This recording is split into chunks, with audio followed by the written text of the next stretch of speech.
Louise Hay film, Hay interview, take one. Well, the simple part that most people don't understand is that every thought we think and every word we speak is creating our future. It's as though our thoughts go out into the universe and are accepted and brought back to us as experience. Now that is a very simple thing, but most people don't get it. They don't understand it. They've never heard it before and they think it's ridiculous. But if you can really accept the fact that every time you think a thought and every time you speak a word, you are literally painting your future, making your dinner, whatever you want to call it, you are creating. And you're creating your own life. And this is simple, but it's not easy to accept. But once you accept it, then you can start deliberately creating what you want in your life. And you begin to be aware of what you don't want in your life and how you are contributing to it. Now, I think this has been around forever, but for some reason in the last 20 years, the universe has wanted this to go out among all the people, or all the people that are ready for it. See, most of us just think, and we don't pay any attention to what we're thinking. We're just doing it. But that's something you need to train yourself to do, to begin to train yourself to be aware of what you're thinking. And one of the ways to do that is to periodically say to yourself, what am I thinking? Would I like this thought to create my life? Would I like to have the experience that this thought could bring to me?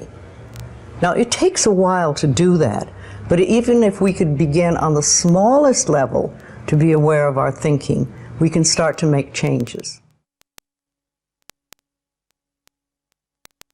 To begin with, you start by doing what we call doing affirmations, and that is making positive statements about your life that are positive, and you do them deliberately. You might do them in the morning, you might do them at noon, you might do them at night, you might do them, twice a day or whatever. But you do this and you let this become a habit. And as you start to do them, things will begin to change, maybe on a very small level. I call it getting the green lights in the parking places. I mean, they're not huge things in your life, but it can be very nice when you get 3 green lights in a row and you're in a hurry. Doing an affirmation is either writing it down, writing it on the wall or the mirror, or using just saying it. What I like people to do is to stand in front of a mirror and do their affirmations. Because there's something very powerful about looking in your own eyes and accepting yourself, or noticing that you reject yourself when you're saying something positive about yourself. So that would be a very beginning way to start. Say in the morning, you get up in the morning, you go to the mirror, and this is a big one, and it's hard for lots of people. But you look in the mirror and I say, I love you. I really, really love you. And to begin with, that can be so hard for people because they think of all the things that they think are wrong with them. But if you can start your day saying that, it's very powerful. Remember, I'd like to think the universe is listening to everything you say and everything you think and saying, okay, you can get that. So then it starts to bring you in and bring things into you. And I know this sounds far-fetched, but it's amazing how it works. If you do a good general positive statement for yourself, the universe will figure out how to manifest that, how to bring that about in your life. So things could happen that you wouldn't expect at all, but they will happen. If you think of doing your positive affirmations is like planting a seed in the ground. It's not necessarily true at the moment, but it is something you want to have be true. So you put the seed in, and you plant a seed and you expect it to grow. Or you maybe plant 3 seeds just in case. You expect them to grow. And you don't wait 2 days and then dig in the earth and say, what's happening, what's happening? You expect that thing to grow because you know there's a law and a process. And the seed will grow if it is in the right soil and it has the right amount of moisture. Making it really a habit and doing it every day. Doing something every morning when you wake up, that's a really good time. And another good time is when you go to sleep at night. And gratitude works a lot. Just being grateful for everything. The more, I always say the universe loves gratitude. The more you're grateful for what the good is in your life, the more good you get to be grateful about. Mm-hmm. And it's like, you know, if somebody gives you a present or gives me a present and I say, oh my God, I hate that color and it doesn't fit, and you know, that person will never give me another present. Mm-hmm. But if you say, oh, it's wonderful and thank you, I really adore it, it's great, that person is probably going to want to buy you a present every time they see something they think you would like. And it's like that with the universe. The universe loves gratitude.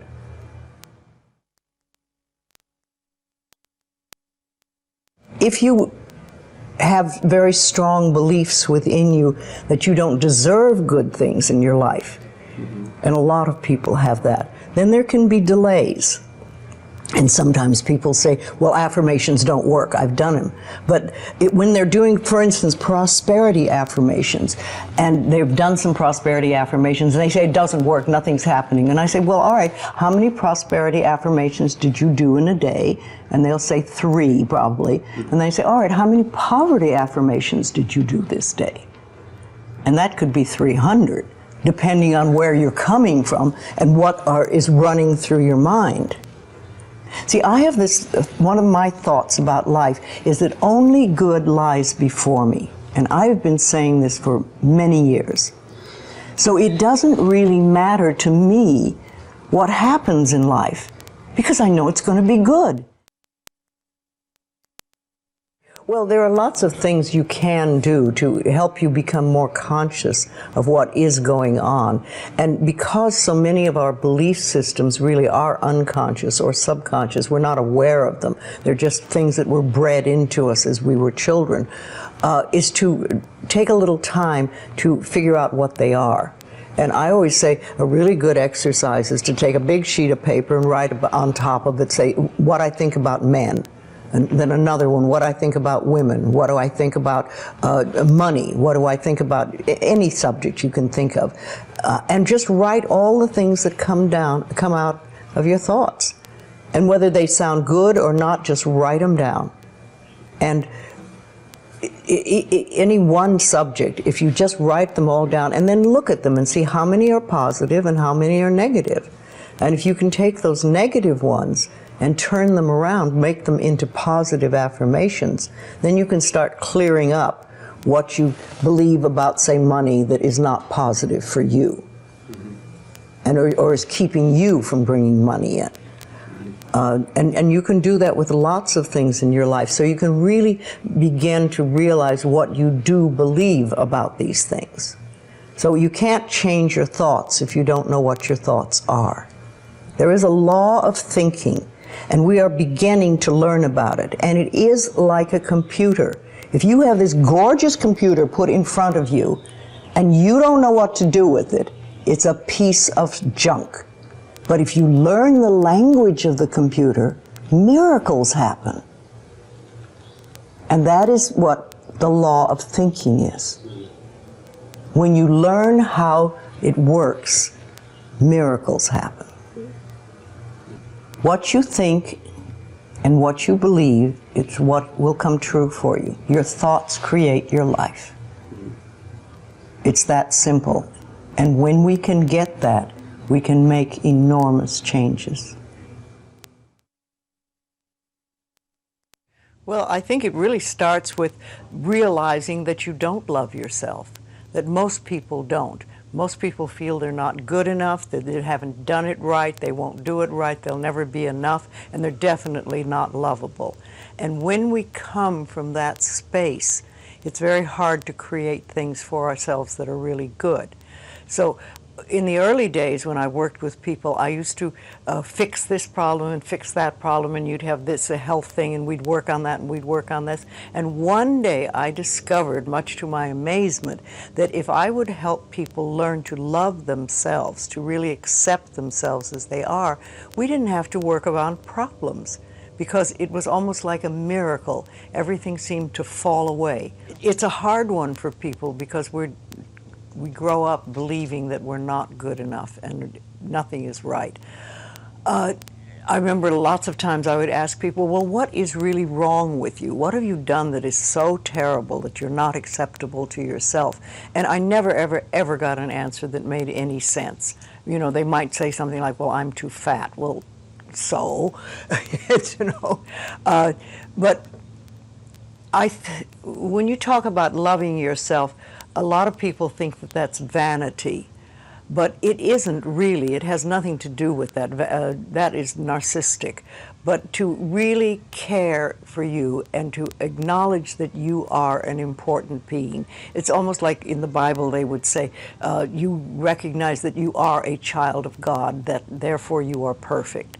But even if you're not a biblical person, if you can recognize that you are a being that has self-worth, if you can really recognize your own worth, then you start to treat yourself differently. And I think that's what's so very important about loving yourself, is you stop beating yourself up, you stop making yourself wrong, you stop talking about how awful you are, and you stop saying things like, I'm really stupid and stuff, and you start to treat yourself with a certain amount of respect. And this makes an enormous difference, because what you give out in life is what comes back to you. So if you're giving out a feeling of, I'm okay, I'm good enough as I am, and I am acceptable, and I love life, and I love me, and you start having gratitude for yourself and for life, then life treats you differently, because you are having a different vibration that you're giving out and getting back. And that's when things really start to flow.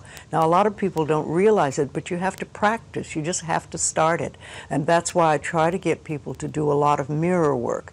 If you look in the mirror, just simple things like looking in the mirror in your own eyes and say, I love you. I really, really love you. And it helps if you use your name, Louise, I love you. I really love you. It gets to that little child inside that has been rejected for so long, and it breaks open sort of a dam or a door or whatever you want to call it, and it's like little miracles start to happen. Lots of little good things happen, and the universe loves grateful people. The more grateful you are, the more you get to be grateful about. It's that simple. Life is really very simple. We make it enormously complicated, but it doesn't have to be.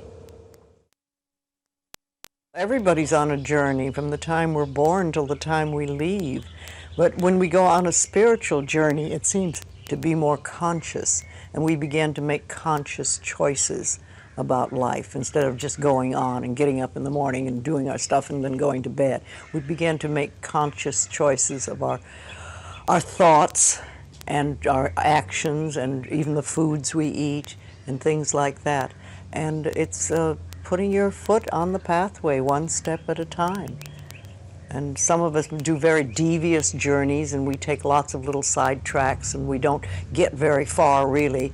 And some of us just are very conscientious about it and go one step after another and go closer to our pathway, which is really, to me, I think enlightenment is letting go of all the things we believe that are not benefiting us in life, or that are barriers to our life, to the good things in life, and to release them one by one and just think, I don't have to believe that anymore, or do I want to believe that anymore? And making a conscious choice. When we can understand that every single thing we believe has been a choice, and it may or may not be true. It can be true for you and not for you, because it's your belief system and your belief system, and then I have my belief system. I say a lot, that may be true for you, it's not true for me. I may not say that out loud, But people are doing things or saying things, and I think that to myself a lot. And also, it has nothing to do with me. Whatever's going, that has nothing to do with me, because I'm under the law of my own consciousness. This is my pathway, and you have your pathway, you have yours, everybody does. So we're all on a journey, and I think the more conscientious we are about it and the more conscious choices we make, the better our journey is, or the easier, or the swifter, or we get more goodies, or we have better health, all that stuff. When I was beginning to work with people in the early days, I paid very close attention to what people said. And it became a habit with me, and I still do. I listen to what people say more than, you know, the words they're using and everything. And so often I think, oh, if you just wouldn't use those words, if you just take those 3 words out of your vocabulary, because people use negative words a lot, the same ones over and over again. Yes, I hear words, much more than other people. What words would you take out of the vocabulary? Well, should to begin with. That's a big one. Because every time you say should, you're making yourself wrong. Either you were wrong, or you are wrong, or you're going to be wrong. So take that one out completely. And just a lot of negative expressions that people use. I'm not good enough, or this will never work, or oh, it's a rotten day, or, you know, there's just tons of expressions, and we use them over and over again, and they don't do us any good at all. Everybody's journey is individual, because we start from different places, so we can't all be having the same journey. But I think we all get certain ahas. And that's when we've sort of learned something. We say, oh, okay. And then if we can keep that, what we've learned, and practice it, then we've made another step and we can move forward. Yes, it's a lifetime journey, and we never stop learning. I'm 80 and I'm still learning. Though the lessons are easier now than they used to be. I like to think of it when we start, we have all these boulders in front of us on our pathway, and we start to get the boulders out of the way, and you finally get to the point where it's gravel. And gravel you can handle, you know, and you can sweep gravel, and you can do things. So, and then occasionally there's an old boulder. Rolls back into your path. You think, oh, I thought I had that one, but not completely. And you know, also I think that when we learn lessons, we think, oh, I've learned that one, it'll never happen again, I've done that, and that's it. Well, how do you know you've done it unless it comes by once more, and see how you react? Have you really learned it? Is it really nothing for you? Have you gone beyond that? Or are you going to go right back into the same old reaction? See, we're never wrong. That's what we need to learn that. We're always doing the best we can with the understanding and awareness and knowledge we have at that moment. I have a very firm belief that only good lies before me. And with that belief, it doesn't matter what comes, because it'll be only good. And I want it to be new and different and exciting and stuff. No, I'm in my 80s now, and new things are happening. So let it roll. Louise Hay film, Dyer interview, take 1. It seems to me that I have always known this, and that I came into this world knowing that you become what you think about, whether you want it or not. I was really very blessed. I lived in an orphanage until I was 10, in a series of foster homes with my older brother, but he was sick quite a bit. He was very anemic, and I used to have to help him as a young boy. He was 16 months older than I was, and this was when I was 4, 5, 6, and 7, and so on. And I can remember.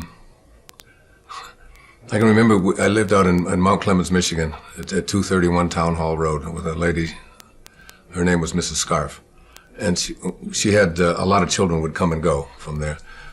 And I was in a foster home because the circumstances at that time were such that my father had walked out on his family, and I was born in a depression, and there was no welfare and things like that in those days. So it was like people just helped each other out. And my mother was working as a candy girl in Detroit, on the east side of Detroit, earning $17 a week, and she just didn't have the money and wasn't able to provide for her children. So we lived out at this one particular place, and I can remember whenever a new child would come to the house, they would always say, "Go find Wayne." And I would be out in the back. They had orchards there, and this was no hardship. This was no difficult thing for me. This was a great blessing, I think, in my life. Those earliest days. And I can remember a girl named Martha came, and they were dropping her off for basically the same reasons that we were dropped off there. And they said, "Go find Wayne." And I came and I started talking to Martha, and she was crying, and she was all upset, and she was sad, and I was trying to convince her that she didn't have to be sad, that this was, and I remember saying to her, "This is a great place. There's no parents here. You can do pretty much anything that you want. I mean, you've got a lot of freedom, and we're going to have a great time."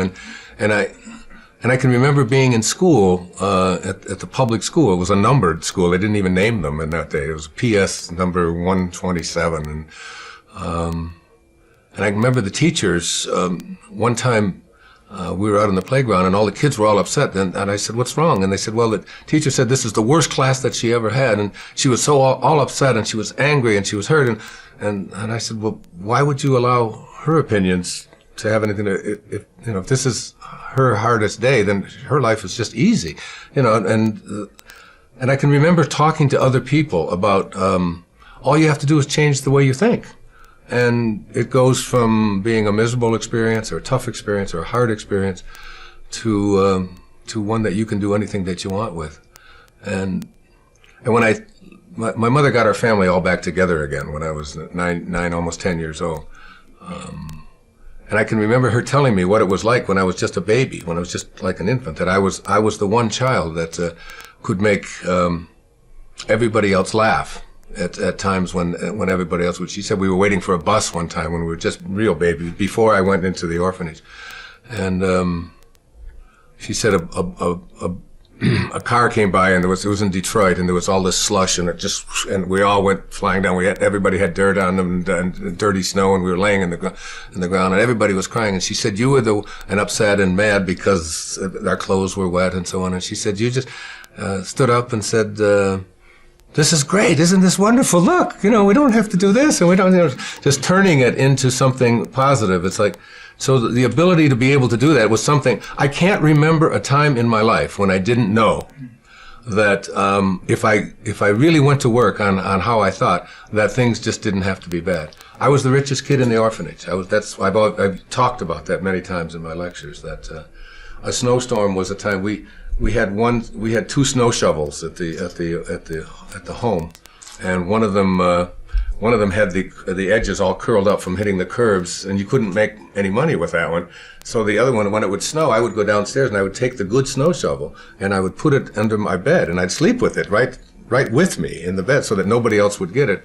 And I would get up before everybody else got up, and I would go out and I would just shovel everybody else's snow, shovel their walk. And then later on, I'd just go knock on the door and just tell them that I shoveled their walk. And some would say thank you, and some would give me a dime, which doesn't sound like much, but that's about $3,000 in today's money.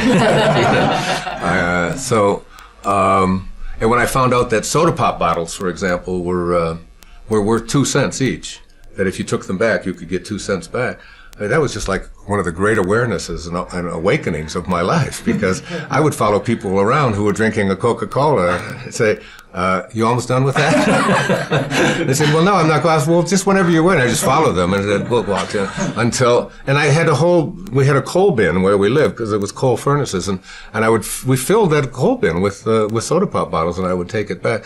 It was just always easy to change, and all the other kids would be not having any money and complaining about not being able to have abundance or be able to have some level of being able to buy themselves like just a little donut or a Pepsi Cola or something. They couldn't figure it out. And it always seemed so easy to me that all you had to do was just look around and see the opportunities in anything. And it had nothing to do with whether there are opportunities there. There always are opportunities. You know, I'm 67 years old. I have never, ever been unemployed or even can't even deal with the concept of unemployment. It isn't that I've had no job. I've always had more jobs than and it isn't because I've been through all good economic times. There've been some pretty sour economic times over the last 50 years or so. I just have never known how to think any other way than, if you change the way you think about things, you can create whatever it is you want for yourself in your life. It's just a simple knowing. I mean, I've made a living talking about it. I've written lots of books about it and so on, but I have always lived it and practiced it, and I still do today. It was Thomas Troward. I don't know. He did some lectures on mental science way back in the 1907, 1908. He was from Scotland.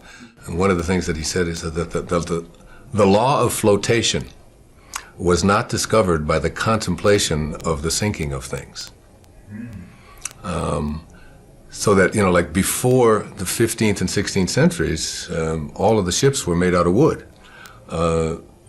Not because iron wasn't available and steel wasn't available, but because there was a belief that wood floated. So therefore you had to make ships out of things that floated. That's literally how and then someone came along and said that it has absolutely nothing to do with what things are made out of. It has to do with the amount of water that is being dispersed. That's what determines whether something will float or not. And I think about that all the time because it's in the contemplation of what you desire that you create what it is that you want to have for yourself. It's in your willingness to contemplate it. And nothing more, according to Troward and mental science. So that I think about the Wright brothers, you know, 100 or so years ago. You know, it's like, and I said the law of flying was not discovered by the contemplation of the staying on the ground of things. So that these were two people, like for me, to figure out how to get an airplane to fly, and my limited knowledge of all of that, I would probably have contemplated the staying on the ground of things. You know, it's like, this is what happened. But there's somebody came along and contemplated the idea that if you get enough speed going and you have the right design and you get pressure underneath something like this and you get that this thing is going to lift off the other. Somebody had to contemplate that idea. And everybody who contemplated that it wasn't possible, that it couldn't work, was a part of why flying didn't take place, because there was no new law discovered in the early part of the 20th century, any more than electricity was discovered by, you know, Thomas Edison or anyone like that. I mean, the ability to have electricity has always been there. Somebody has to contemplate.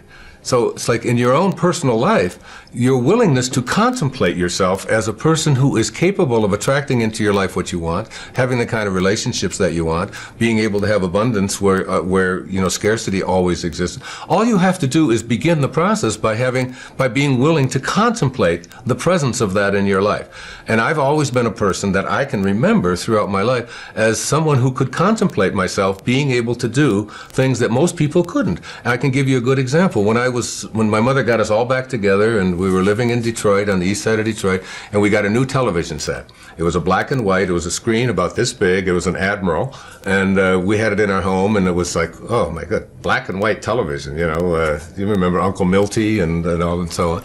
And there was a guy that was on TV, his name was Steve Allen, and he was on The Tonight Show. And I was 11, 12, 13 years old. I was born in 1940, so I was 51 or 52.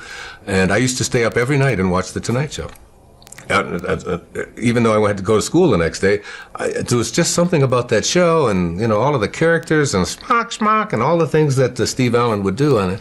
And I would come down, when I would be talking the next day, and I would be telling my mother and my two brothers that when I do The Tonight Show, this is what I would say. I wouldn't have said what Louis and I say, the way reacted, how he reacted to that. I would have said this. And I used to do this, and my brothers and my mother would say, that's just Wayne. He's just nutty. He thinks he's on The Tonight Show. He thinks he's going to do The Tonight Show. And I would go up into my room at, you know, on this little tiny house that we lived in, you know, a little 2-bedroom house that 5 of us lived in because my mother remarried. And I would see myself doing The Tonight Show. I would just practice it, and Steve Allen became someone that I was really enamored of. Well, you know, fast forward, I don't know, 30 years or whatever, and I've written a book, Your Erroneous Zones, and the Tonight Show calls, and they ask me if I would like to come on and do it. So I do my first stint on the Tonight Show. I did the show like 37 times over a period of 3 or 4 years with all these different hosts, but Johnny Carson was on, and the first guest on the very first show when I did the show was Steve Allen. And it was like something clicked in me that I had contemplated that as a child. I had always had a knowing, and I can remember sitting there talking to Johnny about this thing that, you know, and Steve Allen was sitting there right next to me, and we were talking about that kind of thing. So that by putting my attention on something, it wasn't some deliberate thing that I was doing, you know, when I was 11 or 12 years old that was designating that I was going to be a person who was going to be appearing on talk shows 30 years from now. It was just an awareness to, a willingness to contemplate myself in that kind of a place. And I think the power of contemplation is the thing that most people haven't harnessed yet. And when when you harness it in your life, there's absolutely no limit to what you can attract into your life. If you absolutely stay focused on what it is that you know you're going to manifest and attract, you're not going to do it in your time. You know, Jackson Browne sings a song that says, "And creation reveals its secrets by and by." I mean, you can't push the river. You can't, it's all done in divine time, but it will show. It will show. It will manifest. It will attract itself. And I'm never surprised any longer about anything that I put my thoughts on that I can attract it into my life. I just absolutely know that law of attraction and that it absolutely works. And I have absolutely no doubt about it. And I feel as if, like, before I even came into this world, when I was in the world of spirit, that I had a conversation with God. And it was God saying to me, like, what would you like to do in this lifetime? And I said, well, I'd really like to spend a lifetime teaching self-reliance, because that's truly all I've ever done since the time I was just a little boy, through all my life. I mean, I could just go through all of the things that I've done. It's been always about teaching self-reliance. And God said, it's like, you're sure you want to spend a whole lifetime teaching self-reliance? I said, yeah, that's what I want to do. And he said, well, we better get your little ass into an orphanage then. You know? Rumi said, this ancient Persian poet, brilliant, beautiful poet, he said, sell your cleverness and purchase bewilderment. It feels like bewilderment. It feels like awe. It feels like, even as I think about it now, I can feel myself tearing up behind my eyes, because only I know what is going on behind my eyeballs. It feels like so glorious and so sweet and so trusting, so knowing. You know, there's just this powerful knowing that you're not alone. There's this. You know, that it's like there's a safety, there's a sense of that you're not alone. I had this great experience years ago. There's a friend of mine, he's on KTAR, a radio station in Phoenix. His name's Pat McMahon, Irish Catholic guy. And Mother Teresa is to be his guest, all right, on the same day that I'm his guest. So we're in the studio, you know, and Mother Teresa comes in. Now, she's about 4'10", maybe weighs 80 pounds. And she's there to talk about a homeless shelter that she slept in the night before, to tell the people of Phoenix about this homeless shelter. And I'm there to talk about a book that I don't know which one it was. It was 10, 15 years ago. So Pat tells Mother Teresa, is there anything that I can do for you? And you can imagine the bewilderment and the awe that this is an Irish Catholic guy from, living in Phoenix, and Mother Teresa, a saint, is coming there, and he's just bewildered. He's beyond bewildered. He just doesn't know what to do with himself. He's just so honored, and he says, "Is there anything I can do for you? Is there anything I can do?" And she said, "No." She said, I just came here to talk about the homeless shelter. He said, but Mother Teresa, he said, we have a 50,000 watt clear channel station that goes in every direction. And it's like he's got his ego involved. Like we can help you to raise a lot of money for your work and your mission in Calcutta. And she said, no, No, I'm not interested in raising money or your radio station getting a... She said, I just want to talk about the homeless shelter, that's all. And he's exasperated. And finally, and he's down on his knees. Really. And finally she says, stand up. She said, you seem so serious. She said, there is one thing that you can do.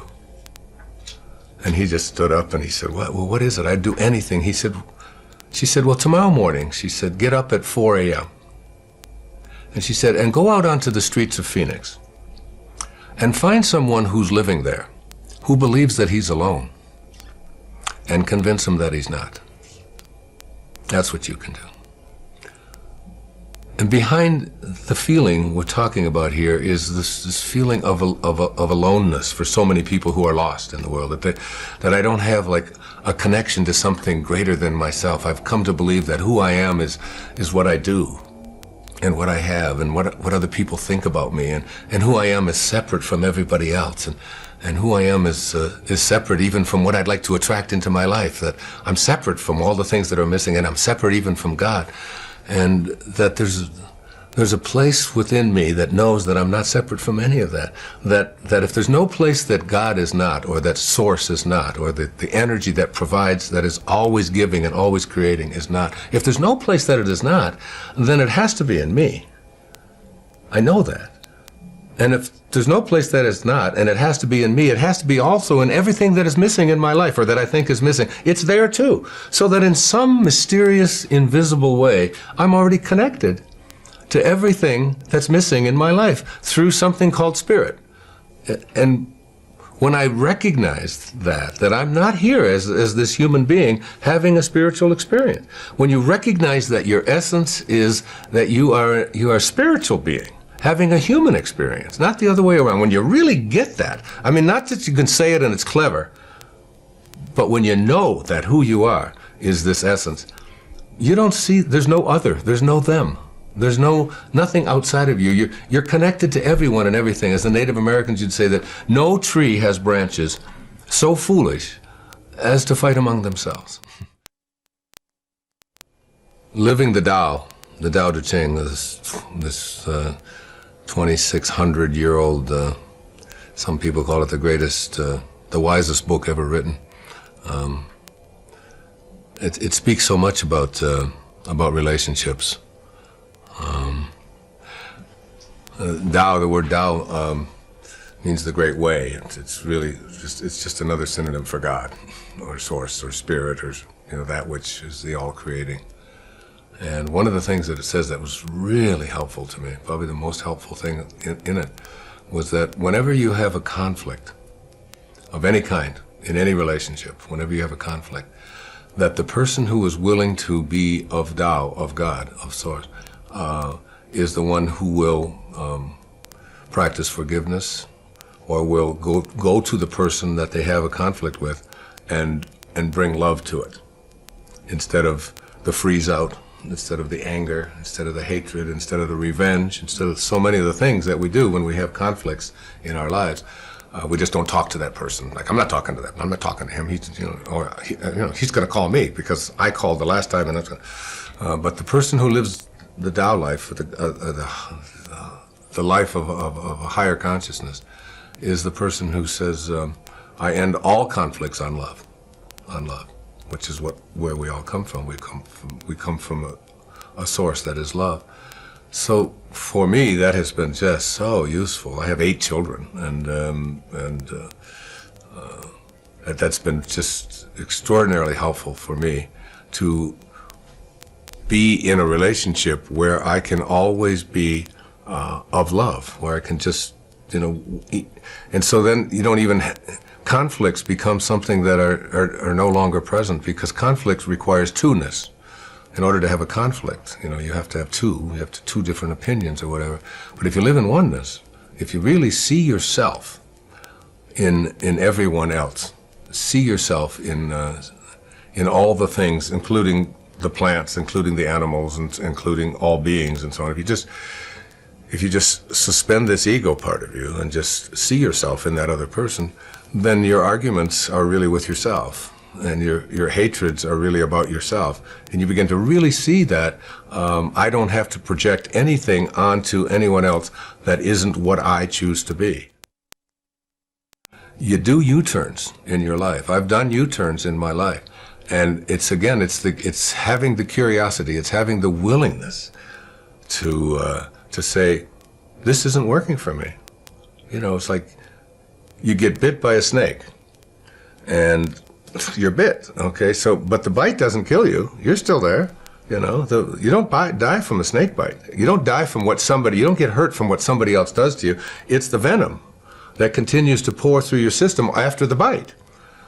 That's what causes difficulties in relationships and so on. And when you recognize that to be angry, to be full of revenge, I mean, I could bring anybody in this crew in here and do a muscle test with them and ask them a question to hold your arm out to hold your arm out like this and think about somebody who's abandoned you or abused you, who did something that you didn't like, who borrowed money from you and didn't pay it back, who walked out on you, someone that you hate, and just for a moment, hold your arm out as hard as you can. I'm going to put 2 fingers right here and I'm going to push down, and you think about getting revenge. You just think about, even if you don't want to do that, just think the thought of, I'm going to get even with that bastard for what he did or what she did. I'm going to really get even with him. And you push, and that you find out that they have no strength when you think a thought of revenge. There's no strength in that. Kinesiology, say, very simple test. Then if I say to yourself, okay. I have somebody that.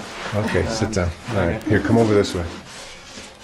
Okay, just put your arm up. Like here? No, over here. Over here? Yeah, just hold this. Okay, okay. Now, I'd like you to think of, first of all, tell me your name. Michael. Michael what? Gorgian. Is that the truth? Yeah. Tell me you're telling the truth. I'm telling you the truth. My name is? Michael Gorgian. And that is the truth? Okay, That's resist me as hard as you can, okay? And I'm going to just push down, okay? So that's the truth. Now, for just 1 second, just make up a name. But tell me that it's the truth. I want you to lie to me. What is your name? My name is Ron Garcia. My name is Ron Garcia. Is that the truth? Yes, that's the You're truth. telling me the truth? That's the truth. Say it again. My name is? My name is Ron Garcia. And that is? The truth. Hold that thought. Hold that thought. You see the shift? Can you see a change in you? Mm-hmm. Can you see a slight change in you? Yeah, okay, you're I strong. felt that. Okay. Yeah. Now I'd like you, I'm just doing that for a little bit. Yeah. Okay, now I'd like you to think about someone. I'd like you to move over this way. There we go. I'd like you to think about someone in your life that abused you, abandoned you, that did something to, without any details, I don't want to know any of the details, and you are hurt by it, and you are angry about it. And forget about whether you've forgiven them or not. I want you to just think about getting even with them. I want you to think about revenge, okay? I'm going to get even with that person, no matter what, okay? And put your arm out, and can you hold on to that thought of revenge, okay? I'm going to get even with that person for what they did. I'm angry at them. And hold on to that thought and just think, resist me as hard as you can. And notice what's happening with your arm. Resist, again, one more time. Think that thought. I'm really going to get angry. I'm really pissed. I'm really hurt. I'm going to get you back for that, okay? And resist me as hard as you can. Now notice what's happening here. You have almost no strength. I'm not even pushing down. Now I want you to just change the thought. Okay. I want you to change the thought right now. And I want you to change it to one of love and forgiveness. I just want you to surround them with the light of God. I want you to surround them with the most beautiful love that you can think of. And just think of that thought. They did what they knew how to do, given the conditions of their life. I can't ask any more of anybody than that. Put your arm out. Put your arm out. Resist me as hard as you can, and forgive them in your heart. And forgive them in your heart. Now get even, get angry, I'm going to get really even with them, and watch what happens. Can you see the change? Okay. That's how it works. You see? Every thought you have of shame, every thought you have of anger, every thought you have of revenge is a thought that weakens you. Every muscle in your body. It's even in your eye. Well, I think, even I've, like I couldn't look at you when my attention I could goes see the shift. somewhere. Your heart is a muscle, isn't it? How many times do we say to our children, you should be ashamed of yourself? Think of, here, watch, put your arm up. Resist me as hard as you can. Think of a moment in your life when you felt great love. The greatest love you ever felt in your life. Just think of that moment. And I don't want to know anything about it, just think about who it was, okay? Can you think of a moment like that? Great love. Michael is just loved, okay? And look, I can't budge you, right? I'm pushing really hard. Now think of a moment when you felt shame. You just did something and you're just ashamed of it, whatever it was, okay? You think of something like that? Okay, resist me as hard as you can. You're thinking shame, and just watch what happens to your arm. Look. No matter how hard you try, you have no strength, do you? You have no strength, okay? Now think love. Think love. Just think of that moment and shift. You see the change? Now think shame. I'm trying hard. Yeah. Think shame. Just think of shame. You're ashamed. You're really ashamed. Whatever you did, you're really ashamed. You really screwed up, okay? Resist me, sir. Look, you have no strength. Look, you can't think. You know where I learned it? I learned it from my dentist. What? My dentist. I had crowns put into my teeth, and he would get me out of the chair. I said, "Who's this crazy man?" You know, he'd get me out of the chair. He was adjusting the occlusion. He'd say, bite down, and then and if I'd go weak, he'd say, "It's not right yet." And he'd put me back in the chair, beep, beep, beep, beep. He'd adjust it a little more, and he said, "Now it's perfect." And it always was. It always was. Wow. This is the power. Who's your dentist? It's like, what we just demonstrated here is the power of the thoughts that we have. What a thought of shame, a thought of anger, a thought of revenge, what it does to the muscles of our body. The muscles of our, it's like, the reason I ask you to tell me a lie, you know, is because I wanted to test your body, because your body wasn't made by your parents. We like to think that our bodies were made by our parents. That's because you look a certain way and all of that. But if we take the tiny little drop of protoplasm that created you, and we try to find out its origin, and we take it all the way back to subatomic particles and reduce it, we find out when we put it in a particle accelerator and rev it up at 250,000 miles an hour and collide it, and we open it up, there's nothing there. That you came from the invisible, you came from source. It's the spirit that gives life. So that once you understand that this body of yours is a creation not of human beings, but it's a creation of God. It's a creation of source. It's a creation. It came from nowhere, and an invisible source, and manifested into the world of the physical. And so it only reacts to truth, because it was created by truth. So once you lie, this is an ultimate lie detector test. That's why I always say we could have saved $93 million with President Clinton. You know, it's like, come on. Did you have sex or didn't you? Let's get over this, you know. But now you're using an instrument not of human beings. All of our bodies are divine creations, and they only react to truth with strength. The truth that when you go weak, you're going against your Tao nature. Your true nature is not revenge. Your true nature is not hatred. You came from love, and you have to stay in that state. And once you learn that, once you get that, like having that demonstrated could change your life. Just that moment can change forever. People ask me, what is your biggest confusion about humanity? It's like man's inhumanity to man. This recognition that we are something beyond ego. You know, and we don't, we have a divided world, a world that believes that, you know, if you're male, you're different than if you're female. If you're Muslim, you're different than if you're Christian. If you're born on one side of the river, then you're different than the person who wasn't. And we've taken on all of these ego beliefs. And my real strong thing about it is that I think that my generation, when I was in my 20s and so on, we were the generation that had to end a war. You know, we had to end a war. I took my doctoral orals on the 4th of May, 1970. The announcement came on the radio, on the television, you know, at around 4 in the afternoon, that the government had put live bullets into their rifles, and they fired on students who were protesting the war at Kent State, and 4 of them were killed. You can imagine what I felt, because I was really working very hard to try to end that war. When I had to go in and defend my dissertation, which seemed so trivial, when I considered what our government was now doing. We were going to put and all these students were doing was protesting a horrific war where people were dying in huge numbers. I think the new generation, this generation, it's their job isn't to end a war, it's to end war. It's to end the concept of war. And the concept of war comes out of this ego identification of who we are, and a belief that I am what I have, and I am what I do, and I am what others think of me, and I am separate from everyone, separate from God, separate from what's missing, this idea of separation and so on. And we will inch by inch move towards a place where people will begin to recognize their connection to each other rather than their separation, or we'll have to just start all over. We'll have to start it over. As Einstein said, if the next war that is fought, he said, after this one will be fought with, with sticks, again. We'll have to start all over again. We'll have to start all over.